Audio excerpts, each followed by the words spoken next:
Good morning. It's Monday, November 24th. You're watching The Really Big Show on Now Media. I'm Andrea Jensenberg, filling in for Jim Check. With me, Ian Burns. How's things in the nation's capital? Pretty snowy, to be honest. Pretty cold, pretty snowy. Bit of ice, even. It's not very pleasant. How cold is it? It's actually about 3, I think, now, but it's like a fake 3. It's like it feels like minus something, but Mm, and the snow isn't melting, so very fake sad three. time. Still don't need a winter coat here in Kelowna, so lucky there. Well, you don't need a winter coat here either if you're Canadian. You just walk around in a t-shirt. That's what everyone else is doing. A t-shirt and shorts. All right, we've got a big show today again. Top headline, who cares? Carney is dismissive when asked about trade talks with Trump. And at the G20, Carney and Keir Starmer cozy up. Canada advances trade talks with India, the EU, and Australia as the US boycotts. The Ukraine-Russia peace deal, will they reach an agreement before the November 27th deadline? Carney keeps pushing for carbon markets, and Canadian legacy media misrepresents facts again. All right, let's start with this video of Carney replying to a reporter when he's asked about his talks with the president. Give it a sec.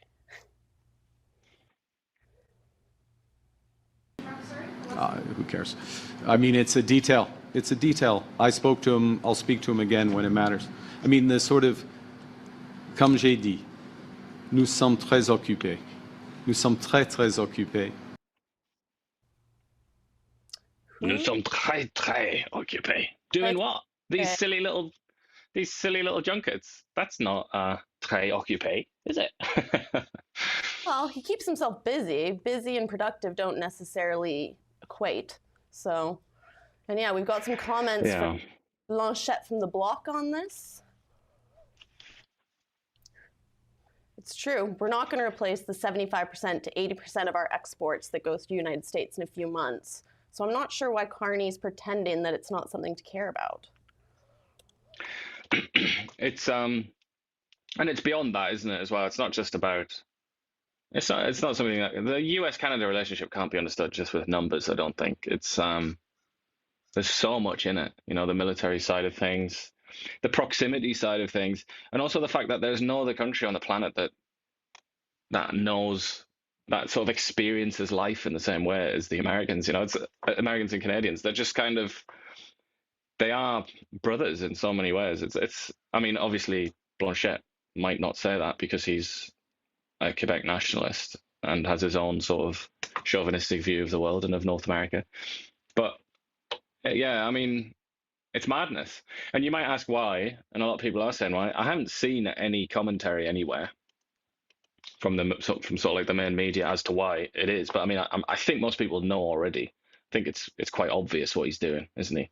It's the spurned girlfriend pretending that she's gone out on dates with lots of nice, handsome, eligible men. That's exactly what this is.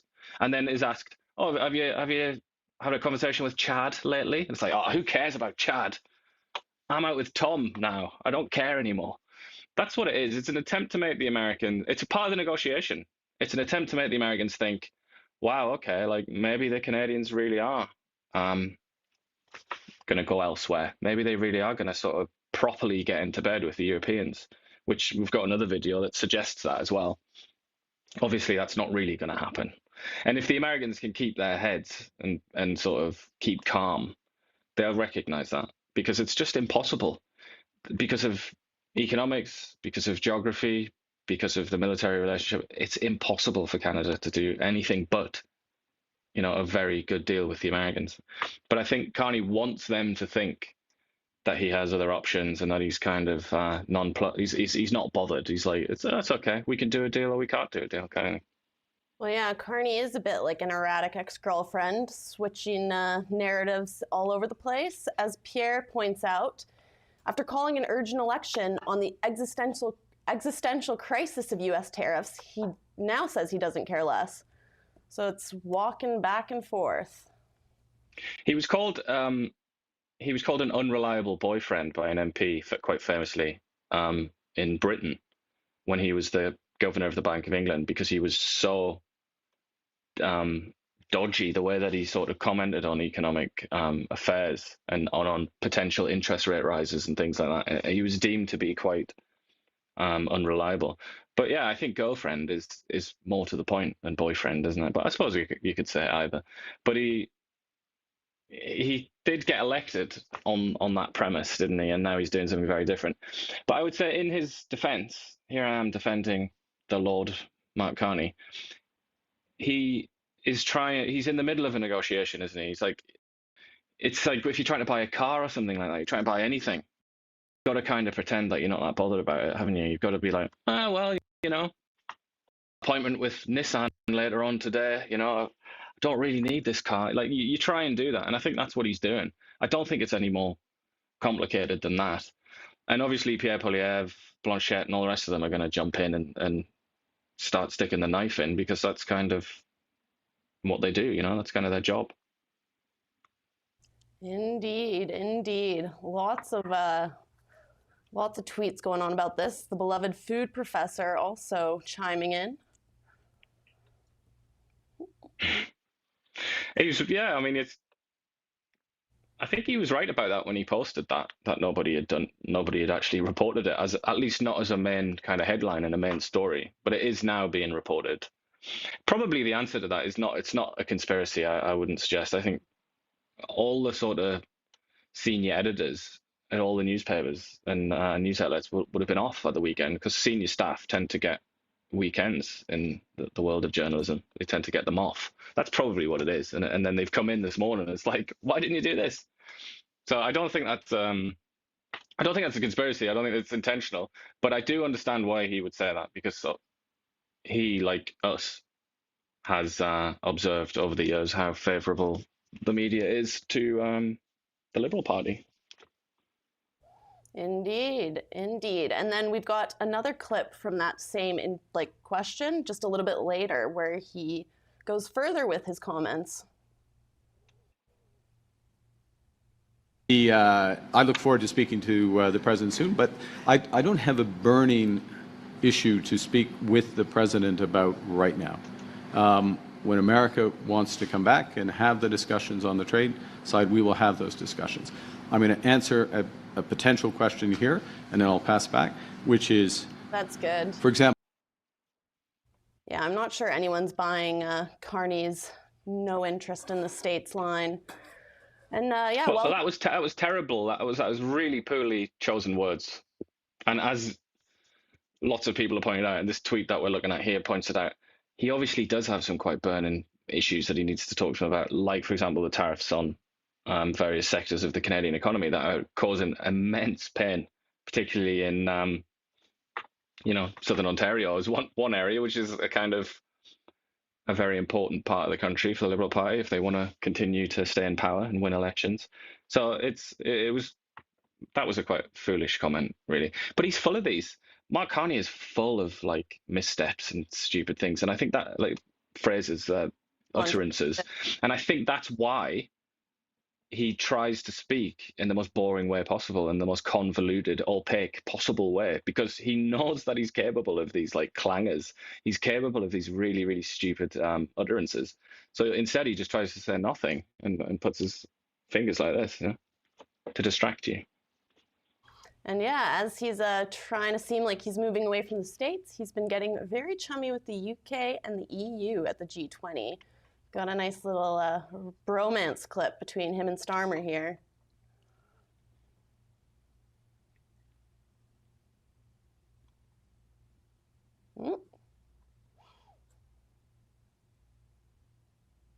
Oh, where's our volume?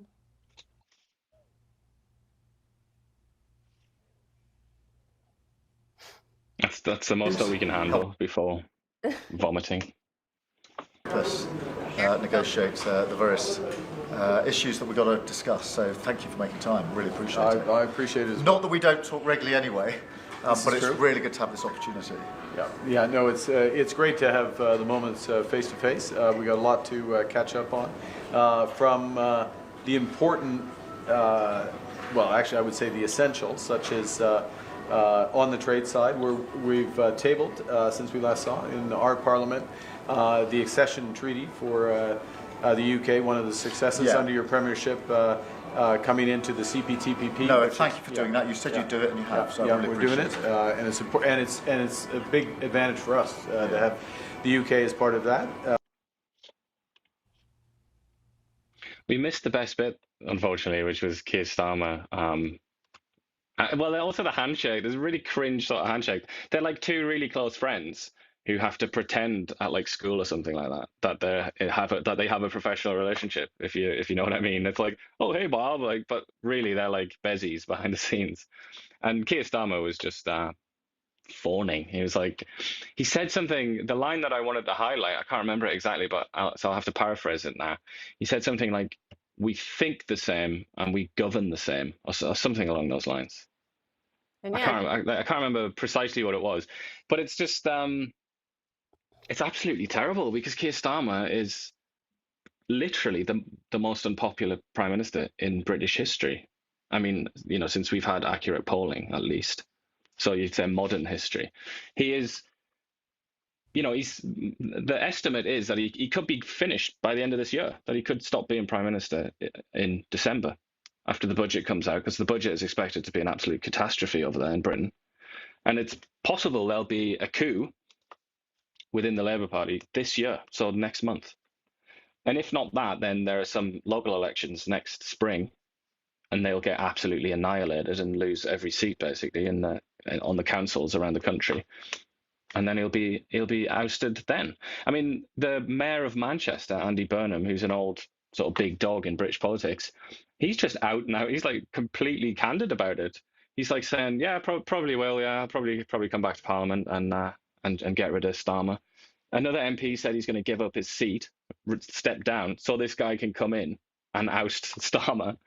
I mean, you know, it's a complete disaster in Britain, and that's just his own kind of power base. If you look at Britain as well in terms of its economic performance, its military, everything else, like Britain is an absolute shambles. It's a disgrace of a country, and it's a disgrace because people like Keir Starmer have failed to govern it properly. So for Mark Carney to snuggle up with Keir Starmer, I mean, I guess he's banking on Canadians not knowing what I just said there. And why would most Canadians, I guess, know what a shambles Britain is? But I don't know, if with the internet nowadays, social media, and I think most Canadians are probably like somewhat aware that Britain is not in a great place right now. So I just don't I don't know. Maybe he's banking on Canadians not knowing that, but I don't know if he's right. Well, and Carney goes on to say in this next speech that the relationships with the EU and the UK are on a different level. With the European Union, for example, is at a level prospectively that is unmatched with other jurisdictions, because we have similar values in terms of privacy, for example. We have similar values in terms of sustainability. We have similar values in terms of workers' rights. We have similar values, to go to the previous question, in terms of gender equality, LGBTQ rights. And all of that reflects, so the level of economic cooperation, defense cooperation, security cooperation. We have similar views about territorial integrity in Ukraine as well. So our level of cooperation with the European Union, with the United Kingdom, is on a different level than our level of cooperation with other countries. So there's that aspect. Other countries in the emerging world where there's levels of cooperation. I'm not sure sharing values of privacy is something to be bragging about with the UK. Yeah, not just that. He basically listed all of the reasons that America and Europe have diverged in recent years, like even workers' rights, which might sound great. That's almost like, you know, that's like saying happiness and fun. But it's not quite that. Europe's kind of taken it to a self-destructive extreme, where they've lost a lot of capital investment and they've lost a lot of businesses to the United States because of how onerous it is for businesses to operate in Europe. But the privacy thing, for that to be the first thing that he said, is nuts. And that relates to all kinds of things like censorship, obviously, and intrusion into private citizens' lives. This is the kind of thing that really animates the American government now, the American right in particular. So people like J.D. Vance and maybe Marco Rubio. It's hard to know what he really believes. But this is something that certainly the base in America, it gets them going, gets them frothing at the mouth. And it's almost like he's chosen them on purpose. And he said like gender, LGBT, like just, what was it? Friday, I think it was, the State Department in the US released a document or something, or a statement saying that they were gonna class various things as infringing on human rights, including lots of gender inequality policies. It's kind of, it was all about America, that, even though he didn't use the word America, he didn't say US, but every single word of what he said there was about the United States. Obviously, I think that's probably obvious to most people, and also saying there's nothing like it. There's nothing like our relationship with the EU or the UK. I mean, that's just strange. That's very strange. Canada, one way to look at Canada's foreign policy is that it has a relationship with one country, the United States. Every other country that comes after the US is basically insignificant to Canada. That's the reality. The one indispensable relationship that Canada has is with the United States. And it's been the case since the British Empire collapsed, basically. That's been the case. That's been true. So a very long time. Like we're getting close to like 100 years that's been true. And again, he's just said that. It's the sort of spurned girlfriend routine again, isn't it? It's like, I'm the relationship I have with Tom is just, there's nothing like it. Certainly not with Chad. Forget that guy. Yeah, and as he's saying that, he's also walking back the Trudeau era of feminist foreign policy, which was criticized at the time as being performative and hindering deals with conservative regimes. So says one thing, says another thing. Yeah, that's the other thing, the scattiness of it, scatterbrained. It's like he's saying these things, and this is what shows just how much this really is just about the United States, and it's about shoring up that relationship with the United States first and foremost. That is obviously the number one priority of the Mark Carney government, is to fix this relationship and stabilize this relationship with America. All of this stuff about Europe and all these other trade partners and Britain and all the rest of it, that's basically all just a distraction, I think, to try and achieve the one true aim, which is a good relationship with the United States. And that certainly actions, in terms of like, this is an action, I guess you could say. I mean, it is an utterance, but it's also kind of an action. He's saying he's getting rid of the feminist foreign policy.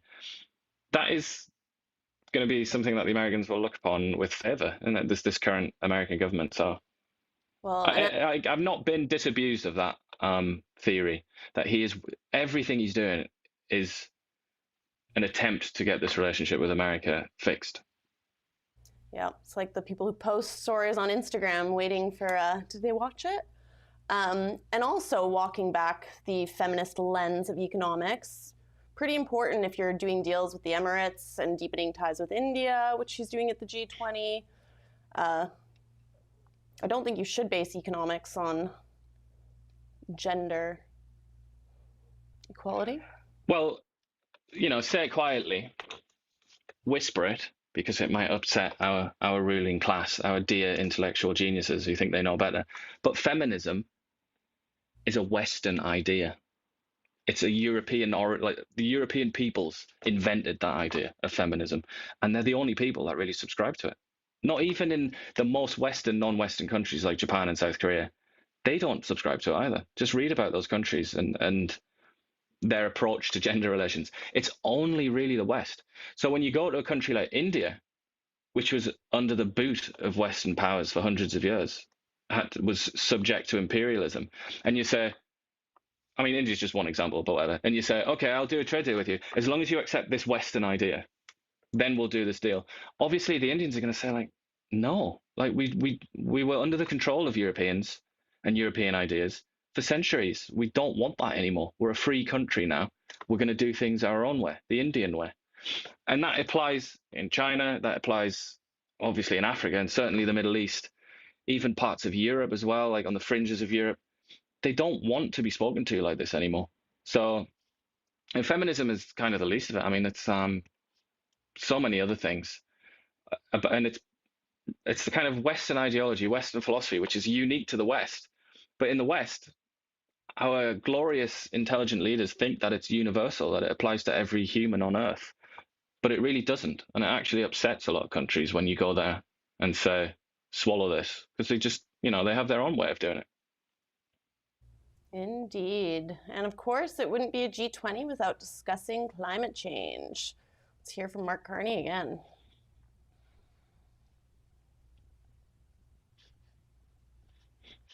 Speak to climate change. It's been over a decade that we've realized that past is not prologue with respect to climate change. In other words, the tail risks of yesterday become the central scenarios of today. Tipping points are now being realized. And I want to give an example.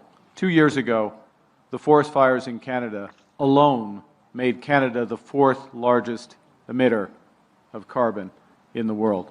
We have the example of the Darwin cyclone. This year, forest fire damage forests bigger than Sierra Leone, to give orders of magnitude.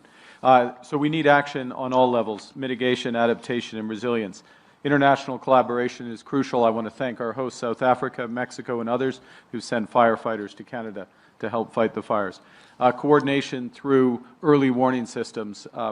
The wildfire satellite system that we're putting in place as part of the G7, global public good, the work of the G20 in disaster risk reduction. Nature-based solutions. We're working towards our 30-30 commitment under the Montreal Kunming Protocol.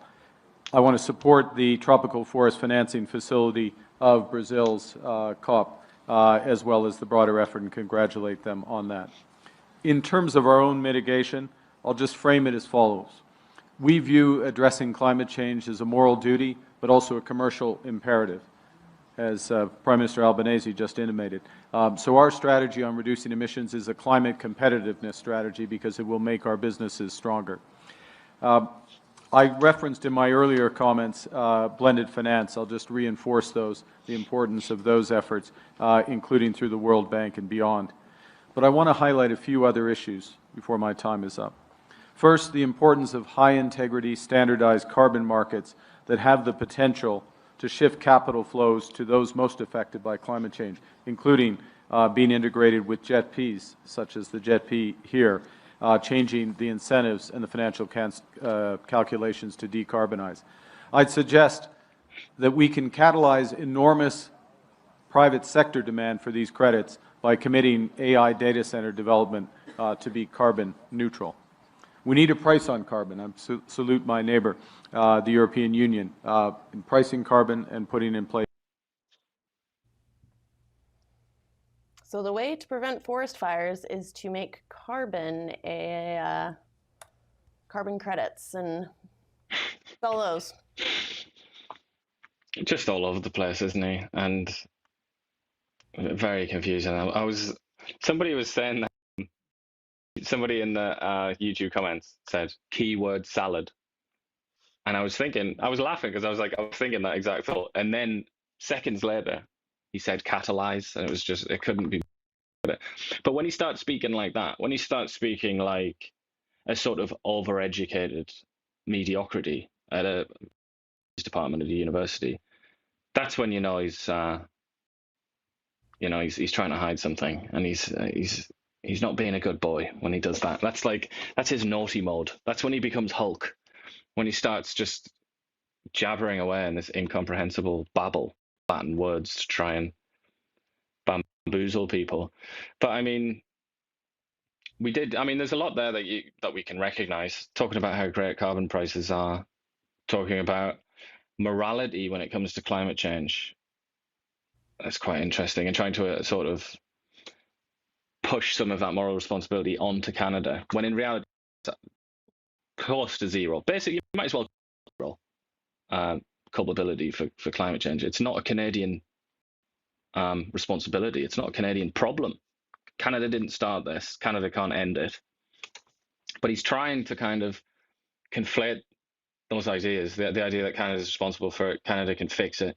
But then the other thing is, like, when he puts his international finance hat on and he's talking about getting capital flows to the people most affected by climate change, that is that's going to make a lot of people very worried, including our beloved Jim, who's still in Japan, but we'll be back next week. But here, I imagine what Jim heard there was, all right, you want to put in a mechanism so that you can get money from the likes of pension funds, $1 trillion like assets, pension funds in Canada, and you want to push it to random projects and places in Africa and whatnot, or Canada for that matter, while you and your associated class of people in the Brookfields of the world administer it and take a good slice off the top. There's going to be undoubtedly, I mean, Jim's not going to be the only person that's going to be thinking about that, but there'll be people that look at that with great suspicion. Well, it's socializing the risk and privatizing the profits when you dig into the budget. And the budget also ended the Plant 2 Billion Trees initiative. So if you're talking about converting carbon into meaningful things, trees are one of the main ones. And but also, I mean, and people point out in the comments, we've said it so many times, maybe it's not even necessary to say it, but if it was all, if it all boiled down to these forest fires, and that was like this great crisis, and that was causing the world to end, and that's what, that's where all this, that's what his speech was all about, and focus, then why not, have a kind of urgent national effort to go in and, treat the forests, like actually go in and cut them down and clear away all the dead wood and everything, like the things that people have been asking for so long. Why not do that? Why not spend like enormous sums of money to try and get that out if that's the main problem? But that isn't happening. That there is no sort of massive nationwide effort to try and make the forests less likely to burn down. And as I said, the forests are the best at carbon capture, but we are funding carbon capture technology projects instead of forest fire mitigation. So I'm not sure. And that's the thing. Even some of the like the gigabrains of climate change science, like the people that you really should listen to, rather than the clowns and the fools and the amateurs, the real deal. A lot of what they're saying now is there is a shocking, like devastating lack of money and effort being put into mitigation in general, mitigation of climate change, because now we know it's going to happen. We can still live in a fantasy land if you want, and pretend that we can keep the temperatures down by 2100. It really doesn't look like that's going to happen. I don't think any serious people think that we're going to actually win this fight. The world is going to get hotter. The climate is going to change. We should really be devoting quite a lot of our energy to adapting to that, and mitigating the consequences of that. And yet we're not. Instead it's things like carbon capture. That's not going to help us adapt to climate change. In light of that, it does look rather like a ridiculous boondoggle and a waste of an opportunity. And across the country, people have been affected by the forest fires. Everyone knows what it's like to be in the smoky air these days. So, yeah. Carney, back to the carbon credits. He wants to make the AI data centers carbon neutral as well. And got the clip. I'd suggest that we can catalyze enormous private sector demand for these credits by committing AI data center development to be carbon neutral. We need a price on carbon. I'd suggest carbon as a commodity. Yeah, it's economics professors worldwide will be shaking their heads at that, or at least some of them will. Just the idea that you can go and do that. Again, artificial markets. It's just hopeless, isn't it? And especially in light of what we just said about the need to adapt and mitigate. It's kind of like, is this the best we've got then? And then talk about AI data centers as well. Let's let them carbon neutral. And, you think, I just feel like he's living in another century sometimes. Like a lot of his confreres, I feel like Carney is living in the previous century. Don't think he realizes that you can't mess about now. You can't play these games now. China is the real deal. It's not a paper tiger to the extent that maybe he thinks it is, or like the Soviet Union was, it's not going to do things like this. China, if you naturally hobble yourself or unnaturally hobble yourself with things like that, the Chinese will just eat your lunch and they'll just completely surge ahead, or the Americans for that matter. And then Canada will just be left looking stupid and poor. And yeah, as we're focusing on these artificial markets, what are we doing about the pipeline, which is a true market, crude oil? Carney also commented on this at the G20. Got a lag here today, but this video is pretty important.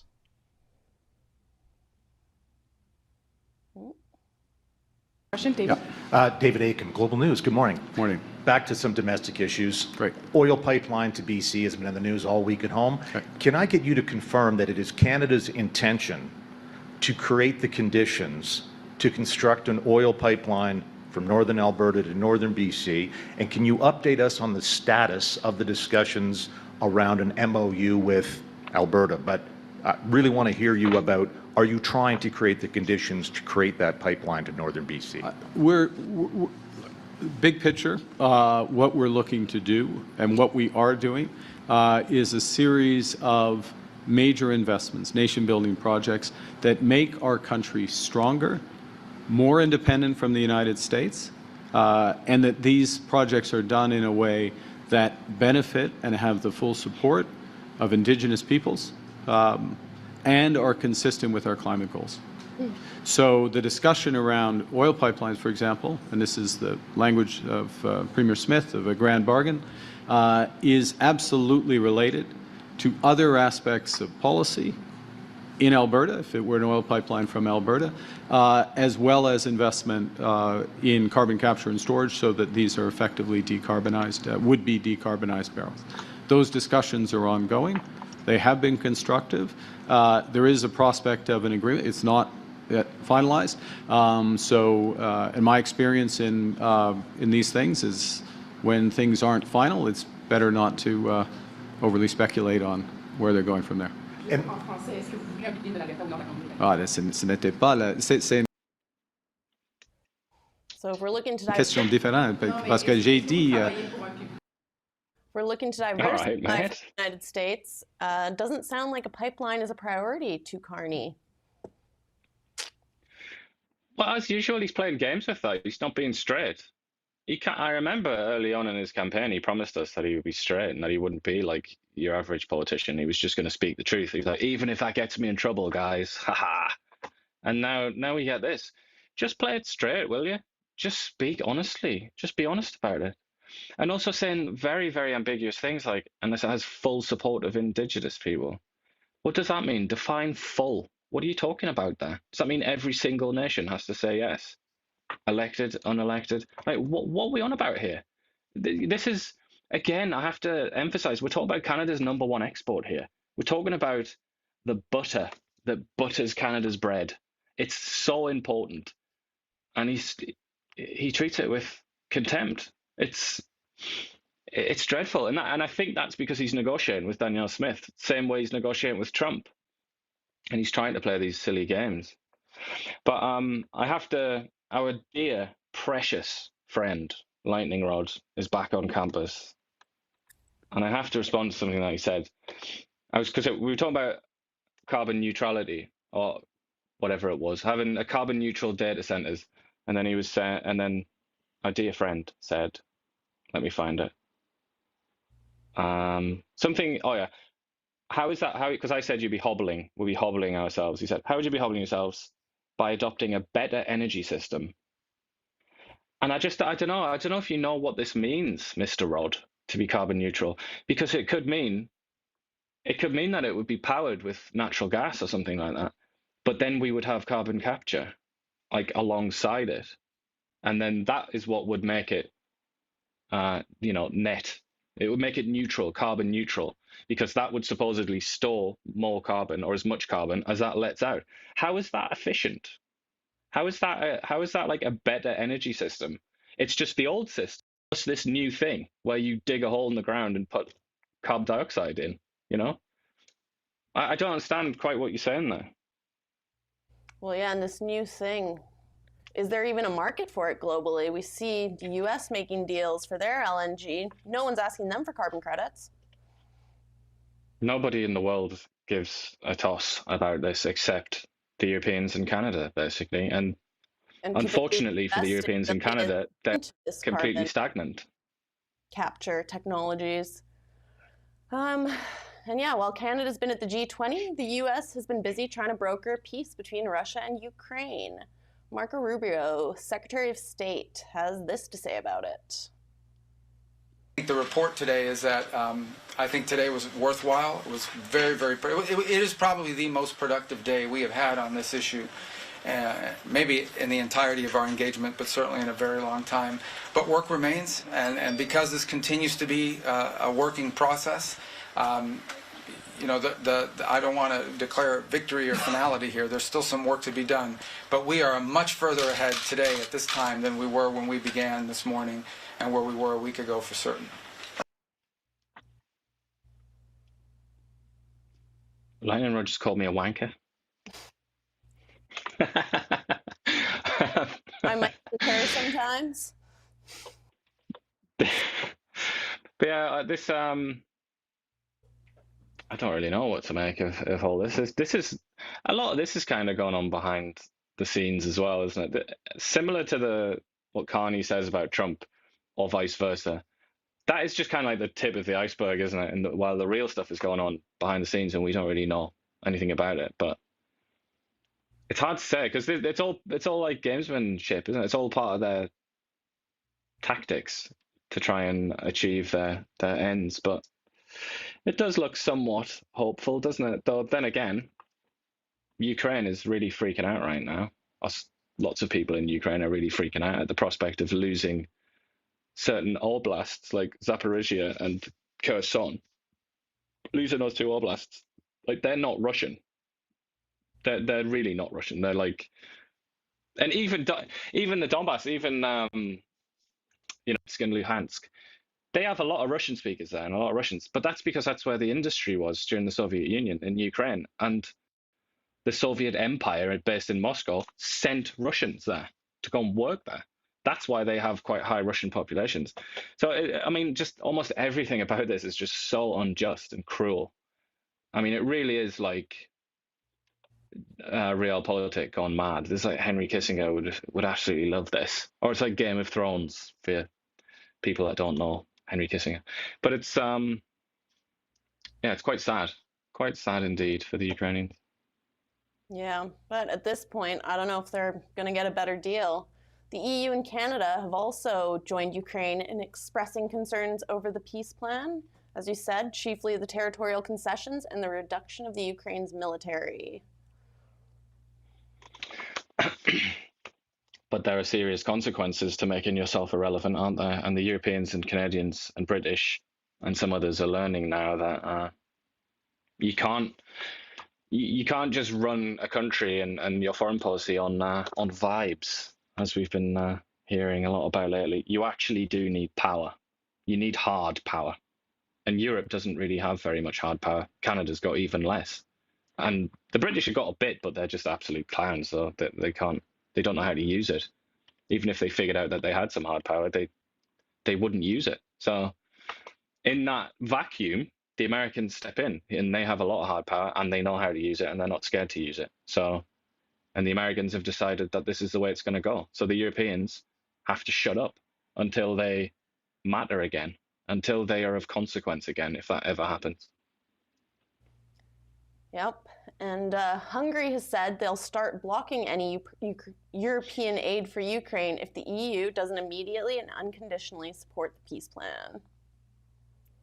That's the next one. He's not friends in Western Europe, is he? Orban. But he's wanted to keep relations open with Russia because he gets quite a lot of gas, I think, directly from Russia, and he doesn't want to disturb his own equilibrium there. So yeah, and he's at odds anyway with the European Union leadership. It has been his entire time as leader of Hungary, so it's not too surprising. Yeah, but at the end of the day, I think Ukraine is kind of a sore spot for Russia. They were attacked twice through the Ukraine in the 20th century, so it does make sense why it's more of a concern for Russia than it is for the EU. I think the Russia's always going to care more. Yeah, definitely, and that's what Barack Obama said. He said it's I can't remember exactly how he phrased it, but he said just what you said there. He said like the Russians care more about Ukraine than we do, so they would naturally kind of win, or they would get what they wanted and make things hard for us, because America's not that. I mean, it would have been very bothered about this kind of thing in the previous century during the Cold War, but they're not as bothered about this in Cold War II that we're in now. They're much more concerned about the Pacific now. But I don't know. Yeah, the Russians. You say that they were attacked through Ukraine, and Ukraine. A lot of Ukrainian nationalists, on both occasions, joined with the Germans in the First World War and the Second World War. So yeah, the Russians also have this like very patronizing attitude towards Ukrainians, where they sort of, or some of Russians do anyway, sort of think of them as like little Russians and like part of the Russian family, and that they just need to shut up and get in line, sort of thing.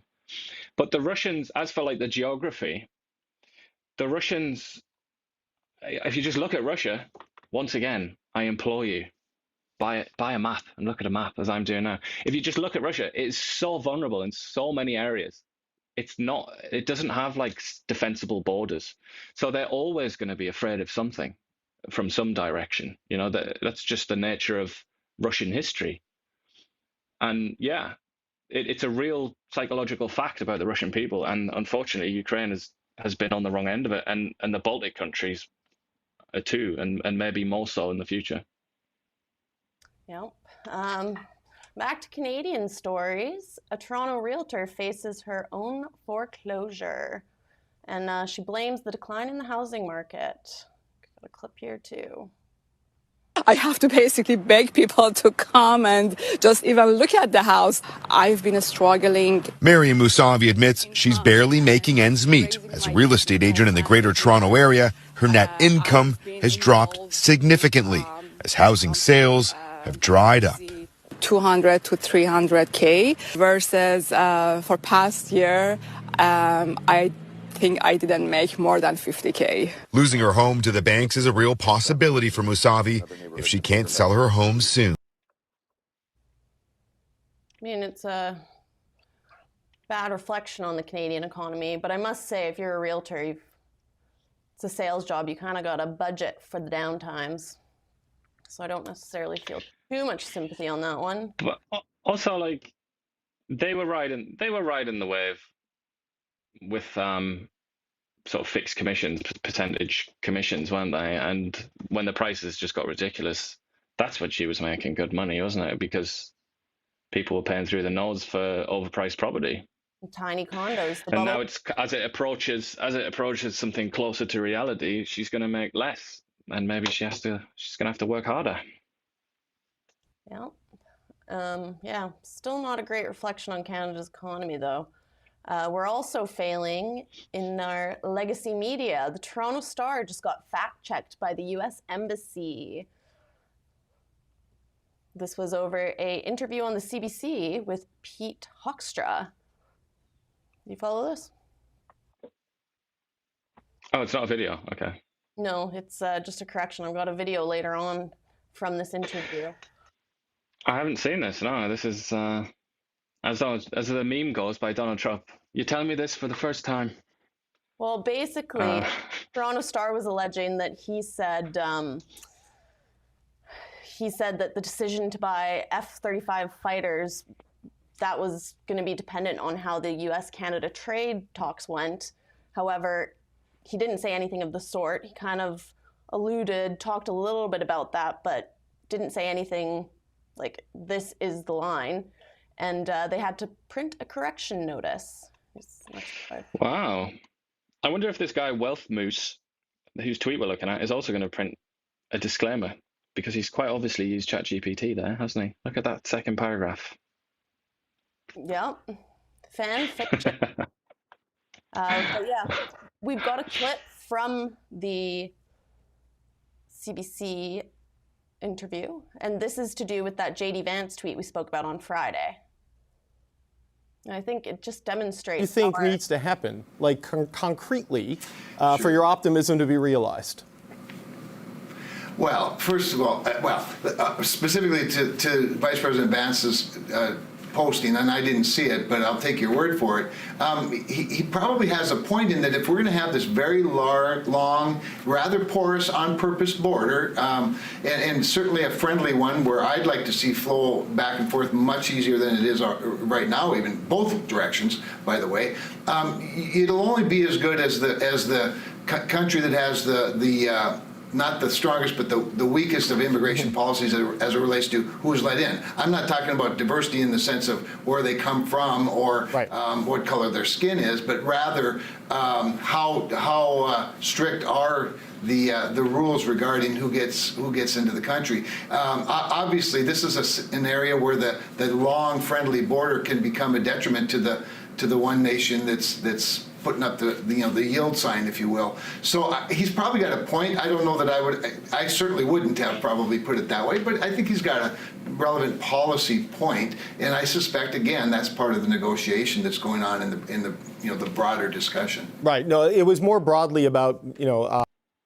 keep playing. This is a high percentage of foreign-born population lowering our standard of living. So it's a bit more new. Like, I'd take your point if it was about border controls and all these sorts of things and security, but you haven't seen it, so I'm not going to hold you to those words. But just so see how he frames that. He goes back and says, nope, it's actually him saying that our diverse melting pot is the thing contributing to the low standards of living, where I don't think that was necessarily implied at all.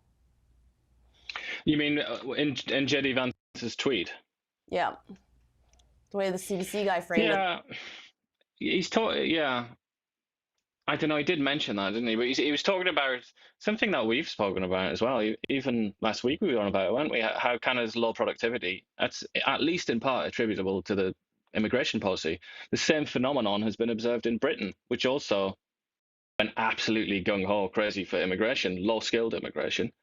And lo and behold, has very low productivity, very, very bad productivity, and did in the European Union as well. That was one of the arguments for Britain to leave the European Union, because it used to rely on very cheap labour from the Eastern European countries, and sort of Southeastern European countries. They used to flock to Britain, and then they would be used as cheap labour, and productivity would go down because there was no investment in new technology or new ways of doing things.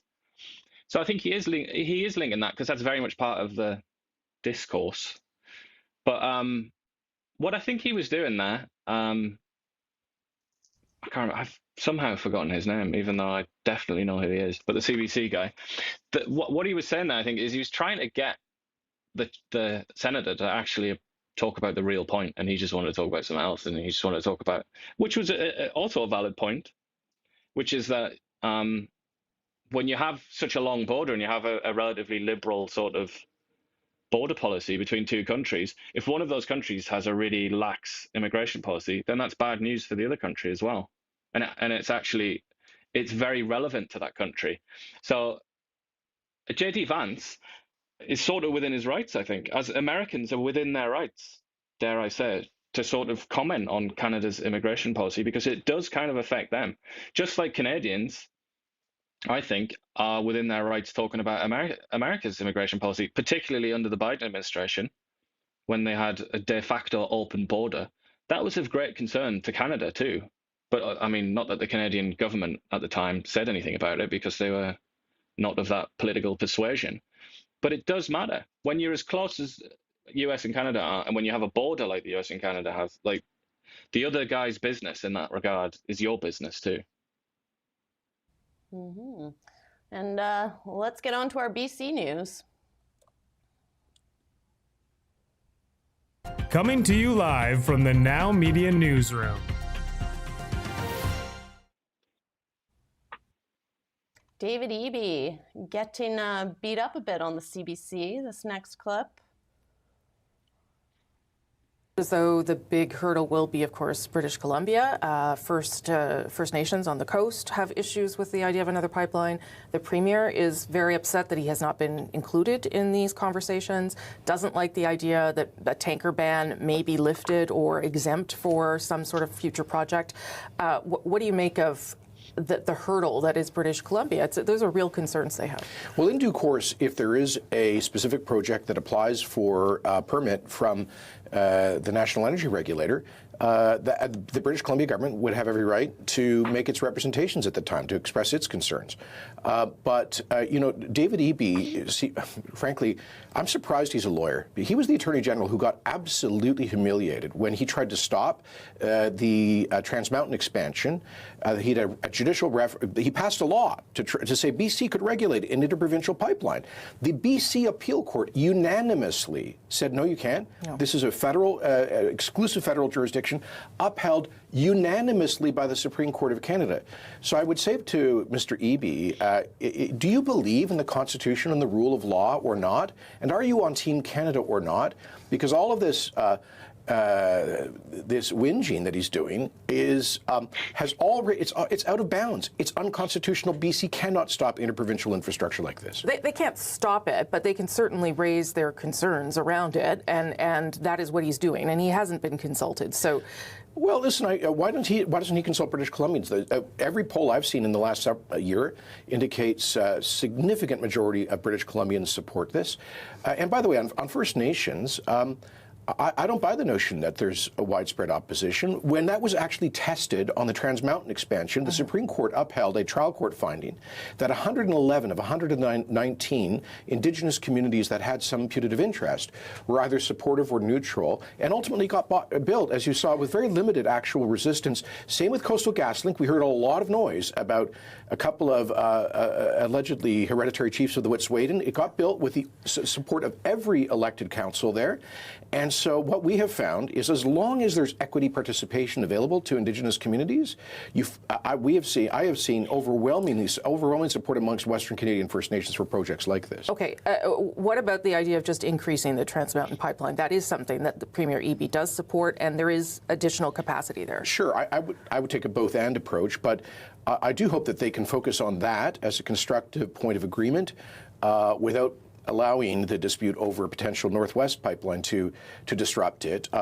You could the Trans Mountain Company, which is a Crown corporation, federal corporation, could expand by upwards of 300,000 barrels a day shipments down to the Port of Vancouver, dredge the harbor, which means more capacity loaded into the tankers that come out of there safely. That would be really helpful. And Enbridge has some proposals to optimize their pipeline network that could also increase shipments. Mm-hmm. And I'm an advocate of finishing the Keystone XL project. It's no longer KXL technically, but that gets Trump to buy into additional Canadian exports.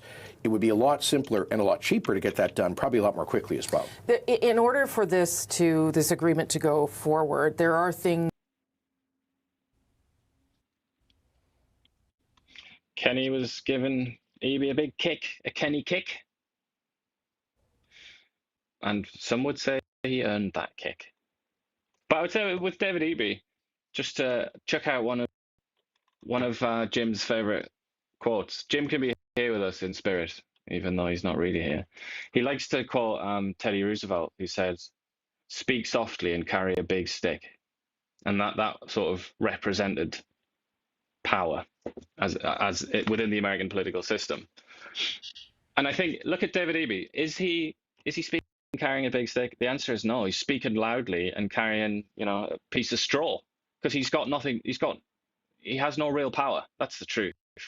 And Kenny just kind of, I think, was highlighting that's not how Canada works.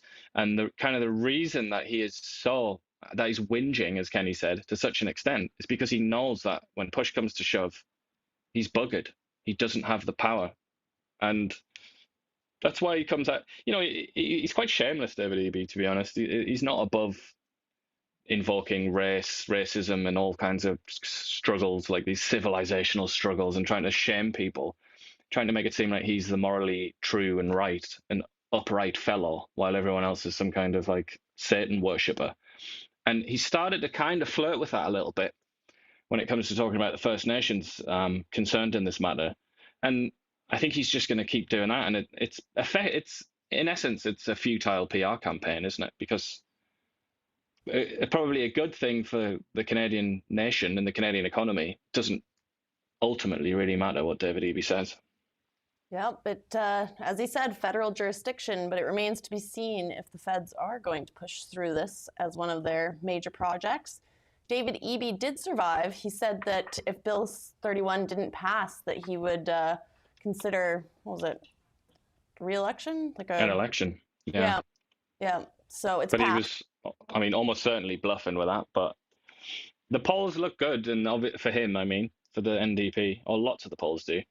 The BC Conservatives are just a complete shambles and an embarrassment, really. They can't get anything right. They don't know what they are, who they are, how to do anything.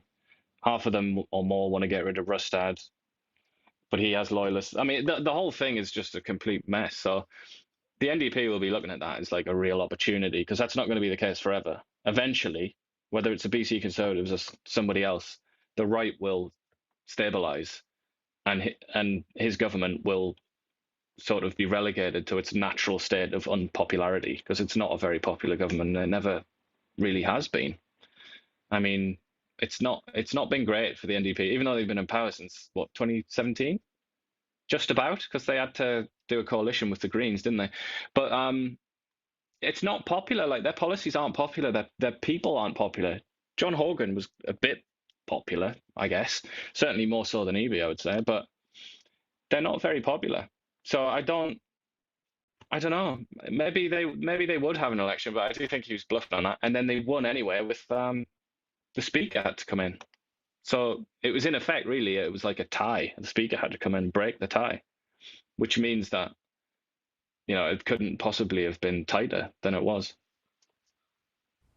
Indeed. And I think one place where we've seen the NDP's policies failing in British Columbia is the drug situation on the streets. That's only gotten worse in the last 10 years. And this is a story kind of related to that. BC activists who tested and sold heroin and meth launch constitutional challenge. So, yeah, Dolph. Club.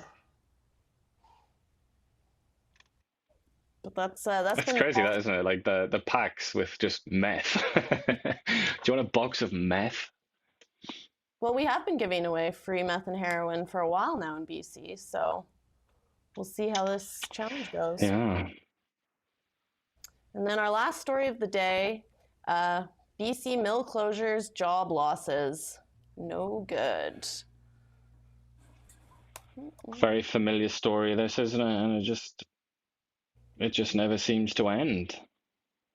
I can't remember who it was that said it, but some commentator, I think, said the Americans, or maybe it was an economist or something like that, kind of said the Americans don't seem to be messing around this time. Like, they seem to actually really, really want to kill Canada's lumber industry, which has annoyed them for so long. Got decades and decades this goes back.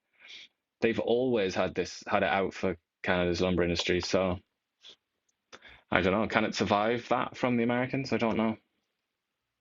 Time will tell. And that is our show for today. Wow, it's an hour bang on. Wow, we're doing something right. We thank you for watching Now Media. We're live every day at 9 a.m. We don't just report the news. We live here too. We're your neighbors, bringing you stories that matter to all of us. No government funding, no outside influence. Kelowna Now, local, independent. News you can trust.